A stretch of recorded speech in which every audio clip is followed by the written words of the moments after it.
The nitrous perch. ഇപ്പോൾ കേരളത്തിലെ ഒരു ട്രെൻഡിങ് മോഡിഫിക്കേഷനാണ് പേർച്ച് കിറ്റ് ഇൻസ്റ്റാളേഷൻ.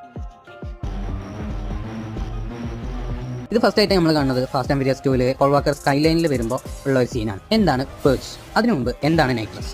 നൈട്രസും നമ്മൾ കണ്ടിട്ടുണ്ടാവുക ഫാസ്റ്റ് ആൻഡ് ഫ്യൂരിയസ് മൂവി തന്നെ. ഒരു ബ്ലൂ സിലിണ്ടർ ഉണ്ടാവും, ഇത് ഓപ്പൺ ചെയ്തിട്ട് ഒരു ബട്ടൺ വെക്കുമ്പോൾ വണ്ടി സ്പീഡ് കൂടും, ഒരു ബ്ലൂ ഫ്ലെയിം എക്സോസ്റ്റ് കൂടെ വരും. ഇതൊക്കെ നമ്മൾ കണ്ടിട്ടുണ്ടാവും. എന്താണ് നൈട്രസ്? നൈട്രസ് എന്ന് പറയുമ്പോൾ അതൊരു കത്താൻ ശേഷി കുറവായ ഒരു കളറും സ്മെല്ലും ഒന്നുമില്ലാത്ത ഒരു വാതകം. ഇതൊരു ഓക്സിഡൈസർ ആണ്. അതായത് ഈ നൈട്രസ് ചൂടാകുമ്പോൾ പ്യൂർ ഓക്സിജൻസ് റിലീസ് ചെയ്യും. ഈ പ്യൂർ ഓക്സിജൻ വെച്ചിട്ടാണ് എഞ്ചിന് കൂടുതൽ ഫ്യൂൽ ഇഞ്ചെക്ട് ചെയ്ത് കൂടുതൽ പവർ ഉൽപ്പാദിപ്പിക്കാൻ പറ്റും. ഈ നൈട്രസ് സെറ്റപ്പ് 2 ടൈപ്പ് ഉണ്ട്. ഒന്ന് ഡ്രൈ ഷോട്ടും ഒന്ന് വെറ്റ് ഷോട്ടും. ഡ്രൈ ഷോട്ട് എന്ന് പറയുമ്പോൾ ഈ നൈട്രസ് മാത്രമേ ഇഞ്ചെക്ട് ചെയ്യൂ. ഇൻടേക്ക് വെറ്റ് ഷോട്ട് എന്ന് പറയുമ്പോൾ നൈട്രസും ഫ്യൂലും കൂടി ഒരു നോസിൽ കൂടെ ഇൻടേക്ക് ഇഞ്ചെക്ട് ചെയ്യുക ചെയ്യും. ഇനി എന്താണ് പേർച്ച്?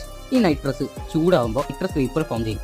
ഈ ലൈൻസിൽ വരുന്ന നൈട്രസ് വേപ്പർ പുറത്ത് കളയാനാണ് പേർച്ച് സിസ്റ്റം യൂസ് ചെയ്യുന്നത്. അങ്ങനെ വന്നാൽ നമ്മളവിടെയുള്ള കാറുകളൊക്കെ സെറ്റപ്പ് വെച്ചിട്ടാണ് പോകുന്നതെന്ന് വിചാരിക്കരുത്. അത് CO2, ഇത് NO2, രണ്ടും രണ്ട്